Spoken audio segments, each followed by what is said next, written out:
Hi guys, so welcome back. I hope you all had an amazing week. For those of you tuning in for the first time, welcome. I am Wizards Create and my channel is 100% dedicated to everything Harry Potter and DIY. If you haven't already, please remember to like and subscribe as well as follow me on Instagram. I would really appreciate that. So yeah, for those of you that already follow me on Instagram, you guys know that something went horribly wrong with this DIY. That was supposed to go live last Sunday. Yeah, I was really upset not to post a video because it was the first time that I hadn't posted a video on a Sunday since starting this channel. But yeah, I had to make the choice, and because this is the main item for the Christmas box, I knew I had to push through and get it right, which I did in the end, and I'm really happy about that. So in today's DIY, I will be making Hagrid's DIY flute. Those of you that have followed me for quite some time, you guys know that I absolutely love Hagrid and I think he's a very underrated character.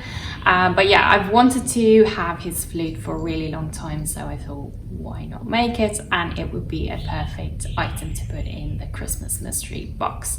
So for those of you that are unsure of Hagrid's flute, so in the first movie, Philosopher's Stone,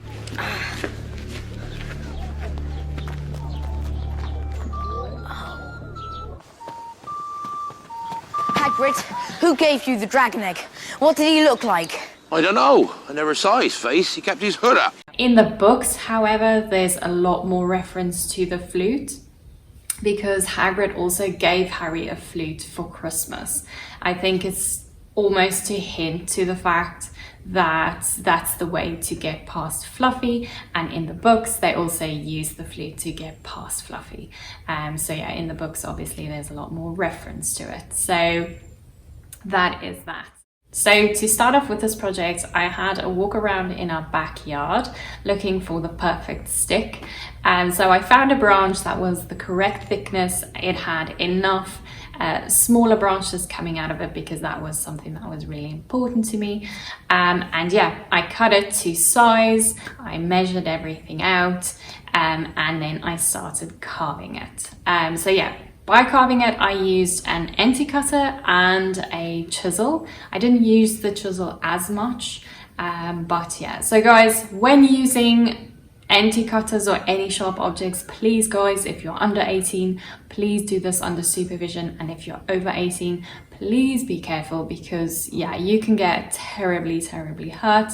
I had a really bad incident with an empty cutter not very long ago and it was horrible. It wasn't fun and it wasn't enjoyable, and yeah, I don't want to ever do that again. So yeah guys, please be careful.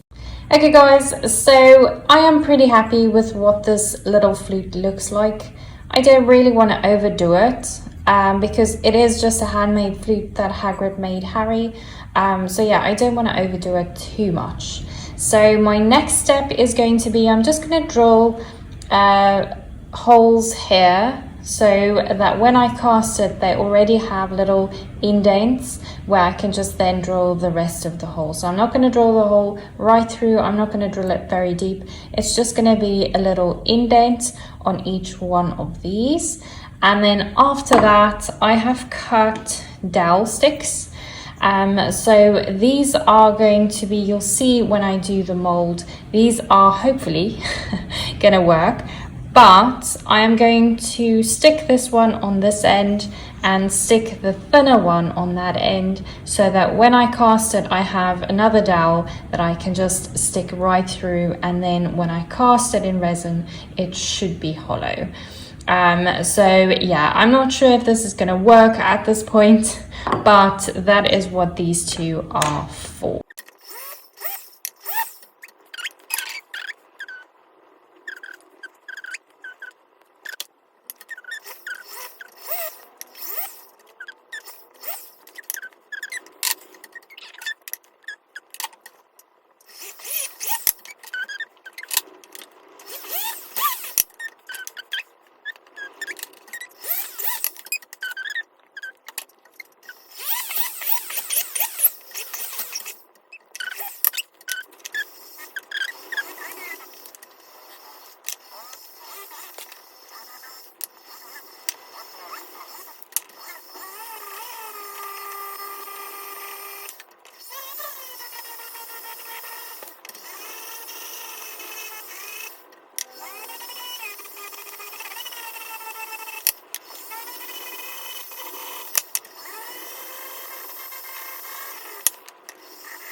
The next step is going to be to build the box for the mold. So I am going to use transparency paper. This is the same transparency paper I used for the winged keys.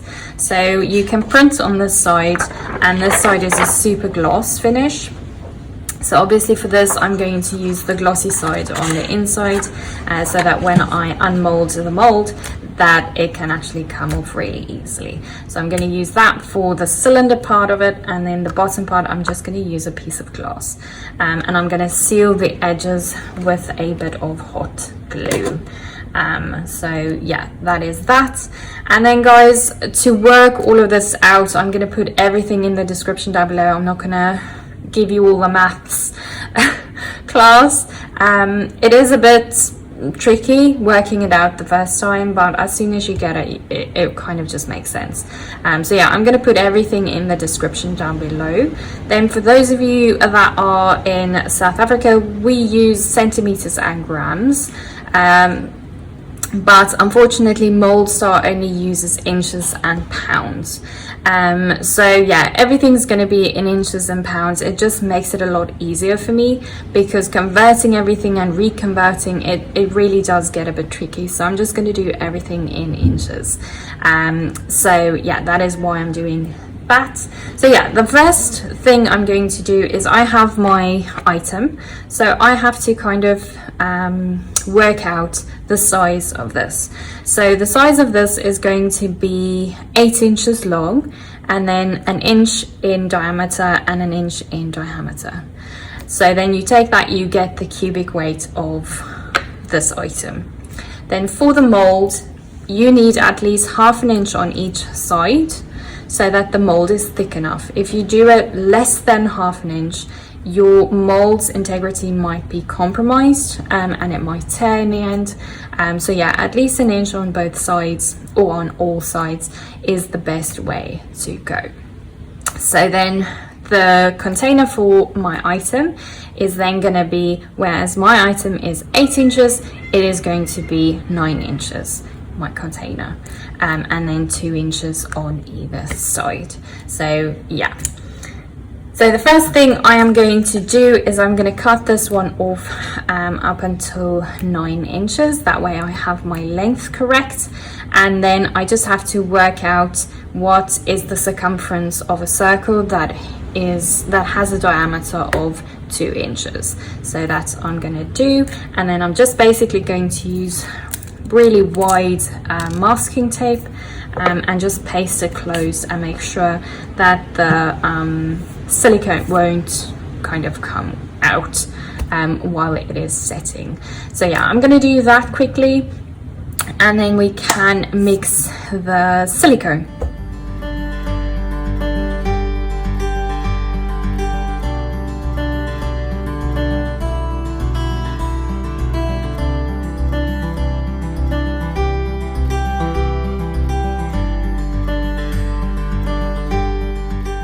Okay guys, so the next step is going to be to do the mold.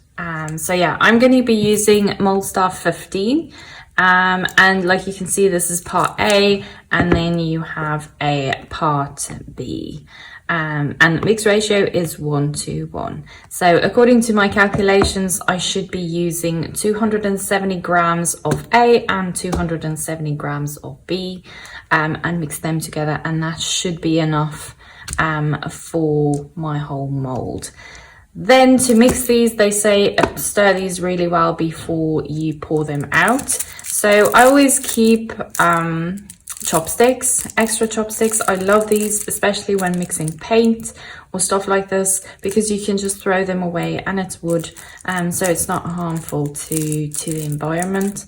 And then I'm also going to use throwaway plastic containers. These were for yogurt, because obviously I'm not going to be able to use them again. So yeah, use containers that you can recycle, and that way again you're not very hard on the environment. Then to mix these in these containers, I also have extra ice cream sticks. These are also very, very handy. And yeah, when doing stuff like this, always make sure that you have multiple utensils at hand, so that if something happens or if you need it really quickly, then it's already there. You don't have to kind of rummage around to get something extra. So yeah, so that's that. I'm gonna put this on a time lapse and you can just more or less see what I did. But yeah, I am really excited because now we are getting to the really fun part.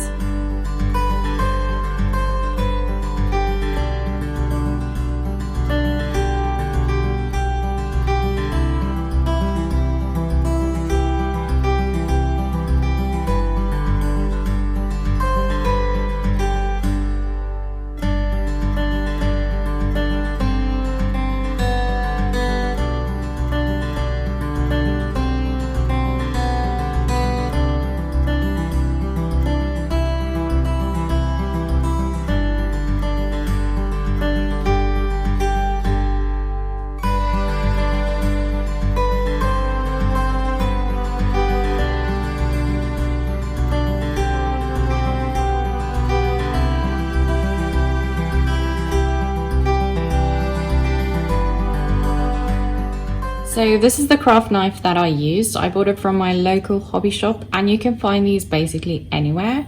What makes them great is they have a really long and thin, super thin blade, which makes cutting the zigzags really easy. So the zigzags look like this.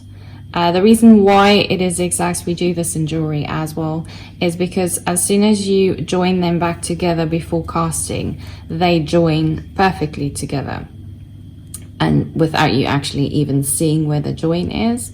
Whereas if you make a straight line, lining it up is a lot more difficult. So you might have a distorted end product, and also the join, the chance of it leaking is a lot more than when you do it this way. So yeah, that is what it looks like. There you can see on the inside of the mold, I think on that side, there you can see the little bumps. So yeah, I didn't cut it all the way through. You want this join to be as small as possible. The only reason I did that was the fact that at the bottom, because this sits like that, and at the bottom you have this little guy. And so it was really difficult for me to get that one out. So I had to cut my zigzags really, really low. But yeah, if you can get away with cutting it not as long as this one, then rather do it that way. But for this one, I had to cut it really far down. So yeah, that's that. Okay guys, so this is how this one casted. There's a couple of issues. First of all, I am happy with how it came out. I knew there was going to be maybe one or two issues, but yeah, I'm fairly happy with this. So issue number one is, if you can see here, it's actually the plastic. So something I didn't anticipate was the fact that the resin gets hot. And when that happens, it inflated the plastic. So the plastic came loose from the piece of wood or the dowel stick, and then this happened. So this whole part is basically just plastic or the cling film with a tiny layer of resin over it, and this is why this happened. So basically all of this was inside here, and then with the heat it kind of pushed it out because of the plastic. So yeah, this method is not going to work, but if you look at the rest of it from here on end, it does look really good. So the holes that I drilled, they are showing really nicely, and this little eye from the wood. I wasn't sure if this was actually going to show up. And then you'll see it's got like little holes, which is really great, like there as well. It really does look like the wood, the actual wooden piece. So yeah, I'm really happy with how this came out. Unfortunately, it didn't work the first time around, but yeah, I have a couple of other ideas that I'm gonna try, and yeah, always try and try again. But yeah, I am really happy with how it came out thus far. Luckily, I know my mold is gonna work with all the detail and everything. So that I'm really excited about. So yeah, now it's just to fine tune how I can get a hole in the middle. I am going to try and hollow cast it. And I'm also going to try perhaps with a thinner dowel or a piece of plastic that I can put in the middle. But yeah, all in all, I'm pretty happy. So I'm not going to bore you guys with all the mistakes that I've made. I'm just going to show you more or less what happened. So yeah, this is the first one that we just looked at. And then these three were, I have 2 extras, which I'm not going to show you because I did other stuff with them. But these 3 I tried to hollow cast. So hollow casting is basically where you pour not enough resin into a mold, you close it up and you start swiveling it around so that it coats the whole inside, in the hopes, or technically it should, then coat the whole thing and then be hollow on the inside. So I think unfortunately with the resin that I have, that is not possible. I think it sets too quickly and it gets goopy, and I think also because I have a filler in my resin, which I'll show you just now, I think that kind of it's not going to work with this specific one. And I also think the shape is really weird. I think if you have a rounder shape, then this would have worked a bit better, but working with an elongated shape like this, I think it's not really, or I'm going to make too many mistakes and I'm going to have too much wastage, and I don't want that. So I had to go for the third option, which was to put a straw on the inside. But yeah, this is what it looks like. So if you look there, this was hollow cast.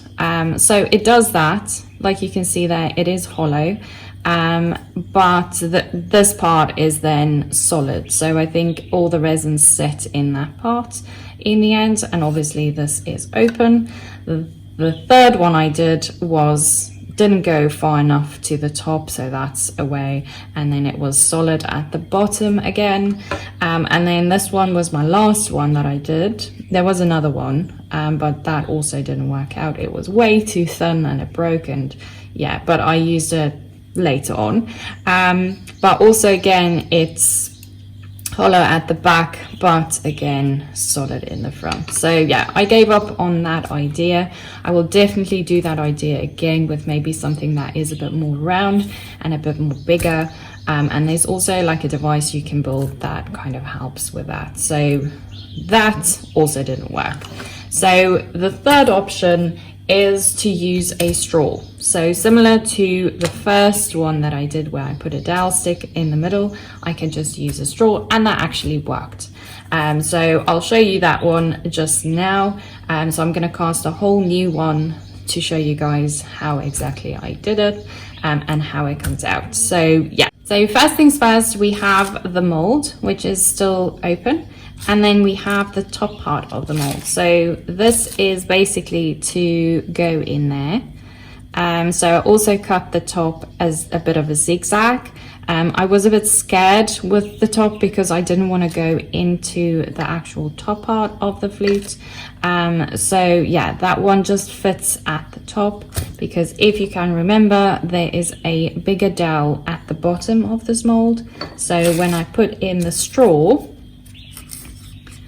I make sure that it goes in that bottom section, and then I put this one around, and then I know if I line this up properly, I know that the straw is going straight through the middle and that everything is going to line up properly. So that is why that piece is there. So what I'm going to do now, I'm going to use the transparency paper that I actually casted this in. It is already cut the right size, so I don't have to redo that. It does look a bit horrible at the moment because it's gone through quite a bit. But yeah, it is the same exact one. So what I'm going to do is, it made a line on the outside here. So all I do is I just put one end on that line and I start wrapping it around.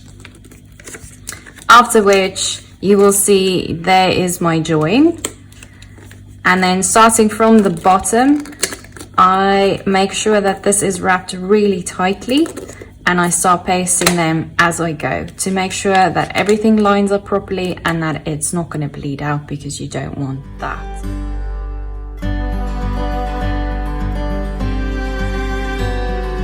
So let's look at the resin. So I used Smooth Cast 300. It also comes in a part A and a part B, and it's set to a bright white plastic. And the mix ratio is 100 to 90. So that's really easy to work out. And this is your part B. So to add to this, I really wanted something that after I've cast it, that it already looks like wood, because I didn't want to paint it and do a lot of stuff to it to make it look right. So yeah, I did a lot of research, and after a long time, I came across on Smoothcast's website, where they made a replica of a wooden carving. And yeah, basically all you do is you use resin and then you add a filler to it. And the filler is called Urethane 5. So Urethane 5 is actually a very fine grayish brown powder, and they say that it's a macadamia nut powder. So you add that to the resin, to your part B, before adding your part A, and then when you pour it, it sets, and then it sets into this grey brown type color. And you might think that this doesn't look like wood at this point in time, maybe a piece of driftwood, but yeah. But what makes Urethane 5 great is the fact that after it's cast and dried and everything is fine, you can add a wood stain to this, or you can polish it with shoe polish, and it actually takes it in. So unlike other plastics, where if I put a stain over this, it's going to sit on top, or it's just going to make it like a really ugly yellow color, this actually does exact same thing as wood would, and it actually takes in the stain, and it looks amazing. I will show you guys in a bit, but yeah, so that is what Urethane 5 does. The only downside to Urethane 5 is that it takes in moisture really quickly. So I have to work really quickly with it, because we live in an area with a very high humidity, and that's why I'm not going to show you guys what the packet looks like, and I don't want to take it out. It's in an airtight container with those bags that keep stuff dry. So yeah, I have to work really quickly with that. But yeah, that and it works. I was really skeptic in the beginning, but it actually does work. So yeah, I'm going to show you guys a time lapse of everything now and how I cast it. And just as a side note, when casting this straw is also going to float. So when you pour your resin in, you pour it at a very slow pace and a very thin, even stream. So you pour it in at the side, but keep the straw where it is, because otherwise it's going to float to the top. So you have to keep that one in place the whole time.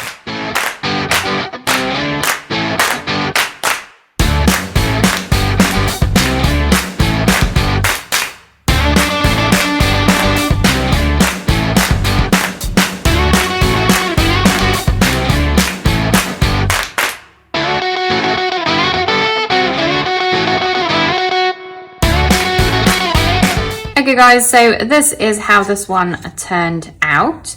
I'm pretty happy with what it looks like. Obviously here at the top you have an extra bit coming off there, so I'm going to cut that off, and then I'm also going to cut this bottom part off. Yeah, there is a bit of a join going on the side, which is not really desirable. But yeah, I can just correct that really easily. And yeah.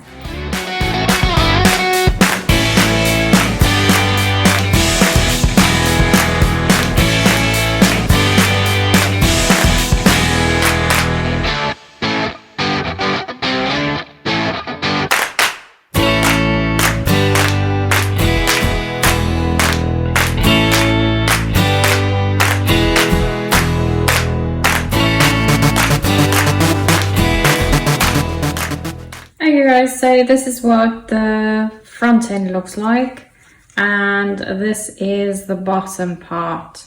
So you'll see there is still a bit of paper straw left in the middle. So all I'm going to do is I'm just going to put this into water and let it soak for a couple of hours, and then I can just clean the paper out. So that just makes it a bit easier for me. And then after that, I'm pretty happy with what this looks like. So after that, I am going to stain it. Okay guys, so we are now going to go on to staining this little guy, and I'm going to use Gen Chem Nova 18, and it's an antique oak color. It's just a normal wood stain. We had this actually lying around, so I used this just to test if it was going to work, and the color actually was perfect. So yeah, it was a bit of a bonus. So yeah, I'm just going to use my hand. That's why I'm wearing a glove. It's a bit easier for me because with a brush, I found that it kind of pulls a lot more than with using your finger. So yeah.